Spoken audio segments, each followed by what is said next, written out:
बिस्मिल्लाहिर्रहमानिर्रहीम। अस्सलामुअलैकुम स्टूडेंट्स। आज हम इंटरनेशनल सिस्टम ऑफ यूनिट्स यानी एसआई यूनिट्स के बारे में पढ़ने जा रहे हैं और आई होप आपको पिछले लेक्चर्स की अच्छे तरीके से समझ आती होगी। अगर अभी तक आपने इंट्रोडक्शन, ब्रांचेस और फिजिकल क्वांटिटीज़, बेस क्वांटिटीज़ और डिराइव क्वांटिटीज़ के बारे में नहीं पढ़ा तो आप मेरे लेक्चर सुन सकते हैं और समझ सकते हैं। मैं उनका लिंक डिस्क्रिप्शन में दे दूंगा। अपने टॉपिक की तरफ तवज्जो करने से पहले आपसे गुजारिश है कि आप हमारे चैनल को सब्सक्राइब भी कर दें।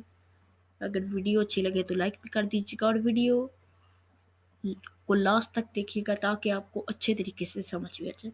बहुत ज़्यादा बातें हो गई हैं, अब इंटरनेशनल सिस्टम ऑफ यूनिट्स यानी एसआई यूनिट्स को पढ़ना स्टार्ट करते हैं। International system of units, S I units भी इसे कहा जाता है। S for system, I for international और S system of international units. The need for commonly acceptable system of units was seriously felt all over the world, particularly to exchange scientific and technical information. Reading बाद में कर लेंगे, पहले मैं आपको ज़रा explain कर देता हूँ। एक पेरिस में जनरल कॉन्फ्रेंस हुई थी 1960 में। उसके अंदर बहुत ज़्यादा मुल्क, कंट्रीज़ ने पार्टिसिपेट किया था, उनके साइंटिस्ट ने पार्टिसिपेट किया था और वो general conference 11th general conference थी जो वेट और मैयर पर हेल्ड हुई पेरिस में 1960 में। और उसने पूरी दुनिया को मेजरमेंट का वर्ल्ड वाइड सिस्टम बख्शा, जिसे इंटरनेशनल सिस्टम ऑफ यूनिट्स भी कहा जाता है और इसे एसआई यूनिट से भी रेफर किया जाता है। अब एग्जाम्पल ले लें, हम दुकान पे जाते हैं, उससे कहते हैं हम 5 शुगर दे दो। जब तक हमें यूनिट्स का ही नहीं पता होगा तो वो कैसे हमें 5 शुगर देगा। वो 5 गिलास दे देगा, वो 5 पाव दे देगा, वो 5 मिलीग्राम दे देगा, वो 5 केजी दे देगा। अगर हमने केजी लेनी है तो वो मिलीग्राम दे दे, वो 2 गिलास दे दे।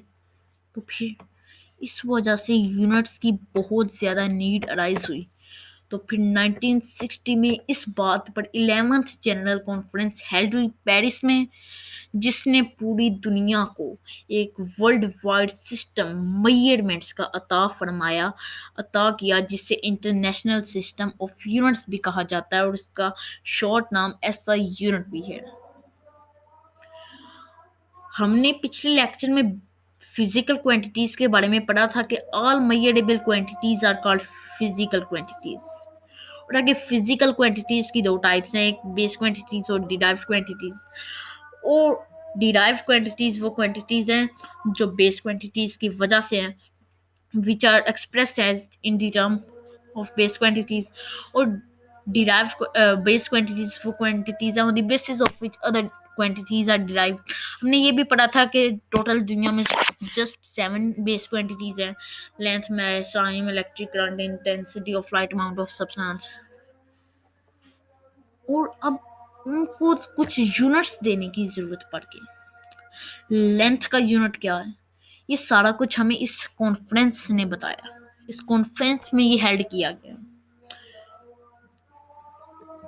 आगे बेस यूनिट्स सब क्या होते हैं। बेस यूनिट्स वो यूनिट्स होते हैं, वो ऐसा यूनिट्स होते हैं जो बेस क्वांटिटीज को डिस्क्राइब करते हैं, रिप्रेजेंट करते हैं, जिनकी वजह से बेस क्वांटिटीज का पता चलता है कि ये बेस क्वांटिटी है, ये लेंथ का यूनिट है, तो इस वजह से ये बेस क्वांटिटी में आ जाता है। Each base quantity has its SI unit. Her quantity का, हर बेस क्वांटिटी का अपना एक बेस यूनिट होता है, एक एसआई यूनिट होता है। यानी base units are the units that are used to describe base quantities, and those units that describe base quantities are called base units, and each base quantity has its SI unit। अब base quantities के units का table हमें दिया गया है कि length का symbol क्या है और लेंथ का यूनिट क्या है और उसके यूनिट का सिंबल क्या है।